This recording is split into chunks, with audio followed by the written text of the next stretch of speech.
Dari Abu Hurairah radhiyallahu anhu, yang banyak sekali Abu Hurairah meriwayatkan hadis. Sahabat yang banyak meriwayatkan hadis.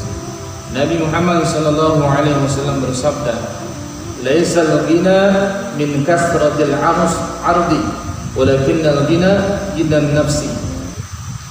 Kekayaan bukanlah diukur dengan banyaknya harta benda, tetapi kekayaan yang sebenarnya adalah kecukupan dalam jiwa. Masya Allah. Jadi saya ulangi ya. Kata Nabi Muhammad SAW dalam hadis dari Abu Hurairah, kekayaan bukan diukur dengan banyaknya harta. Ya, harus pegang. Kekayaan bukan diukur dengan banyaknya harta. Buktinya apa? Orang banyak uang, banyak gaji, 20 juta misalnya, utangnya juga banyak. Habis bulan habis uang ya. Habis bulan habis gajian habis uangnya. Ya kan? Jadi tidak menjamin dia akan bahagia. Harta tidak menjamin dia akan bahagia di akhirat. Kalau harta menjadi jaminan kebahagiaan, maka Qarun sudah lebih bahagia daripada kita. Ya kan? Qarun lebih bahagia. Kalau jabatan jadi jaminan kebahagiaan, maka Fir'aun jadi bahagia di akhirat. Tapi dia sengsara nanti di akhirat. Fir'aun, karena dia tidak mau taat kepada Allah dan Rasulnya. Kalau itu menjadikan sebuah ukuran. Tapi jabatan harta bukanlah ukuran kebahagiaan yang sesungguhnya. Kebahagiaan yang sesungguhnya adalah ketika dia menjalankan perintah Allah dan menghidupkan sunnah-sunnah baginda Nabi Muhammad SAW. Itu kebahagiaan sesungguhnya. Ya kan? Kebahagiaan sesungguhnya itu jalankan perintah Allah, hidupkan sunnah-sunnah Nabi. Itulah kebahagiaan sesungguhnya. Karena ketenangan itu datangnya dari Allah, bukan, ya kan? Bukan datangnya dari apa? Dari harta, bukan datangnya dari jabatan. Tapi nggak apa-apa punya jabatan kalau jabatan digunakan untuk agama, ya kan?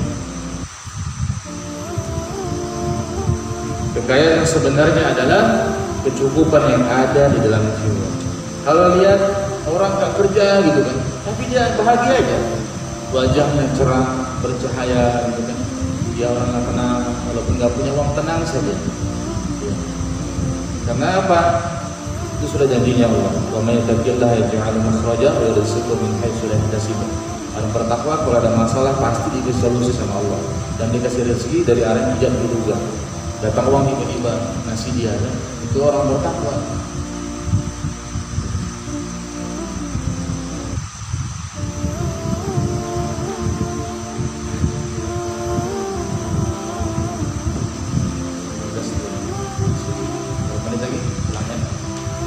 Tanya bab ini kemudian apa hadis ini pendek aja.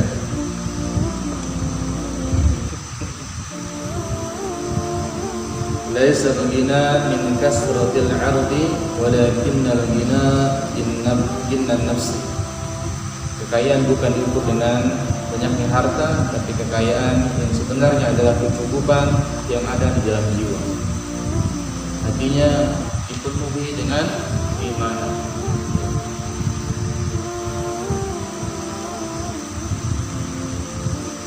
Banyak ada ya. Dulu waktu saya di Bekasi belajar di Ibnu Nabawi, di tempat belajar saya itu yang punya klinik bidan iman. Dulunya dia pegawai negeri di sebuah rumah sakit. Dia berhenti dari pegawai negerinya karena dia bilang ya, banyak uang syubhat yang tidak jelas yang masuk. Akhirnya dia memutuskan untuk berhenti dari pegawai negeri bidan, dan dia buka klinik bekam, ruqyah, dan terapi sunnah lain. Klinik kan luas kayak puskesmas luasnya, puskesmas punya sih. Jadi masuk itu ke kliniknya sudah ketemu hadis-hadis Nabi tentang herbal atau soda, herbal madu.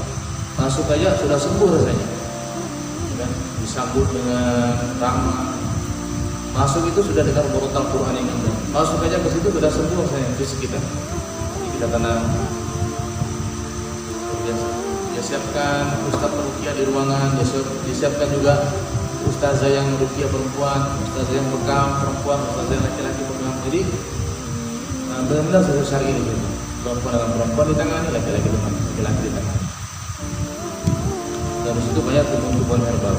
Dan kalau dia masak itu benar-benar nggak pakai perasa kayak kalau masak nggak ada. Jadi masakannya enak terus katanya. Di sekitar 1 pekan, tapi di situ belajar tentang ruqyah dan bekam. Kalau benar Imam Malik sunnah berbeda.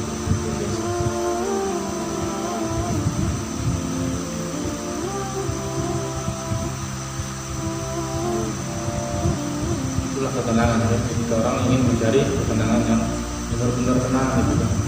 Berjalan tapi tidak membuat dia tenang atau membuat dia lalai dari dunia Allah.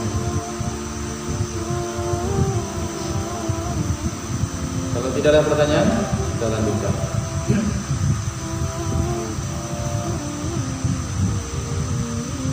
Imam Al-Qurtubi menjelaskan hadis tadi itu menjelaskan hadis ini menjelaskan bahwa kekayaan yang bermanfaat atau besar atau terpuji adalah rasa kecukupan yang ada di dalam jiwa. Kekayaan yang terbesar adalah kecukupan yang ada di dalam jiwa. Penjelasannya, kalau jiwanya sudah merasa cukup, maka dia akan menahan dari semua ketamakan duniawi, sehingga dia menjadi mulia, menjadi agung, memperoleh kesucian, kemuliaan serta pujian yang jauh lebih banyak daripada sekedar kekayaan yang diperoleh dari jiwa yang miskin dan hamba, karena dia sangat rakus terhadapnya. Jadi penjelasan hadis tadi seperti itu. Kalau dia sudah merasa cukup yang ada dalam jiwanya, maka dia akan menahan dari keinginan ketamakan keduniaan.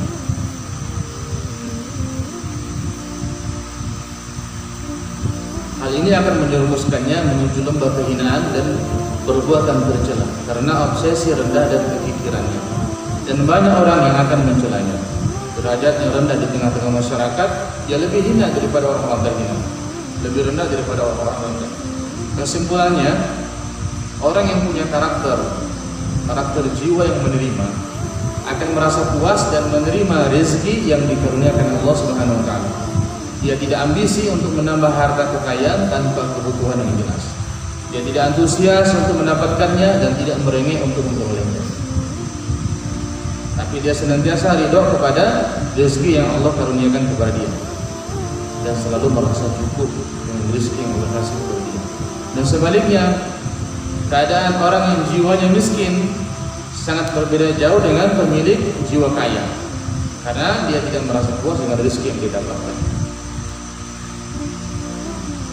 Jiwanya, hatinya miskin, jiwanya kaya. Jiwa kaya begitu, dia tidak terkesan dengan suasana, tidak terkesan dengan orang punya mobil mewah, motor mewah, tidak terkesan dia.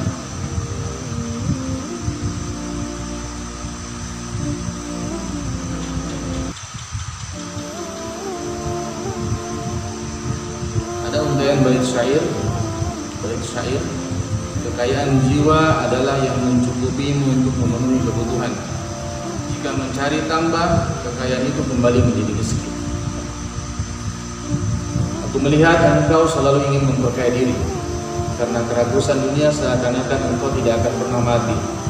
Adakah suatu hari kelak, jika engkau telah memperolehnya, kemudian engkau berkata, cukup, aku sudah puas? Pelihara diri anda dari sifat rakus, sebab dia akan melunturkan nilai-nilai agama dan harga diri. Di samping akan membuka pintu masuk yang baru bagi setan. Kalau orang sudah rakus dengan keduniaan, maka dia akan pikir, maka dia akan bakhil. Orang makin banyak harta itu makin pelit. Coba lihat saja, makin banyak harta. Kecuali orang-orang beriman, orang yang jiwanya diikuti dengan keimanan dan ilmu agama, kan dia akan berbagi. Tapi kalau orang-orang tidak disertai keimanan, makin banyak uang, makin pelit. Zakat aja makin besar kan, uang makin banyak, makin besar zakatnya. Pikir-mikir, padahal itu wajib dikeluarkan, makin dia pikir mengeluarkan zakat.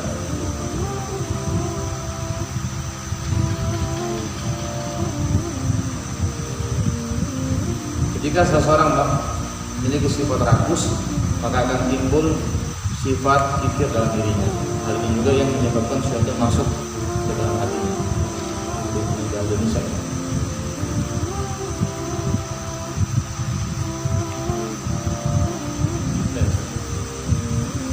Ada pertanyaan?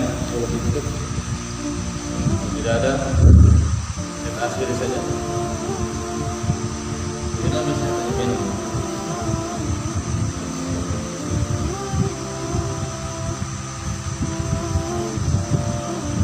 Dan semoga majelis ini majelis yang mendapatkan rahmat dari Allah. Semoga dengan majelis ini Allah turunkan keberkahan di tempat ini, di pesantren ini, di sekitar pesantren. Allah turunkan keberkahan. Karena janjinya Allah seperti itu. Dan kalau kita beramalan, ya, beriman dan bertakwa di kampung itu, kata Allah, maka Allah akan turunkan rahmat dari langit dan dari bumi. Maka sebenarnya talim kita ini yang istiqomah malam Jumat memancing hidayah turun di kampung ini, memancing keberkahan turun di sini.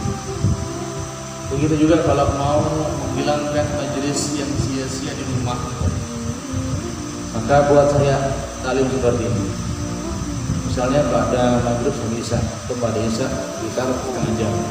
Maka kalau rutin buat majelis, ya, kalau nggak paham apa-apa baca aja kitab gitu kan, kita terjemah baca saja dengan istrinya atau dengan anaknya. Maka dengan seperti itu majelis-majelis yang sia-sia itu akan hancur sendirinya, akan hancur dengan sendirinya, dan anak-anak pun akan lebih hatinya lebih condong untuk melakukan amal soleh. InsyaAllah demikian. Semoga Allah untuk memakan kita juga dalam kebaikan, dan Allah wafatkan kita semua dalam keadaan husnul khatimah, mengucapkan kalimat la ilaha illallah Muhammadur Rasulullah. Karena kata Nabi yang mengucapkan kalimat ini jaminan di surga, dan puncak tertinggi cita-cita orang beriman adalah surga. Subhanakallahumma bihamdika asyhadu an la ilaha illa anta astaghfiruka wa atubu ilaik. Assalamualaikum warahmatullahi wabarakatuh.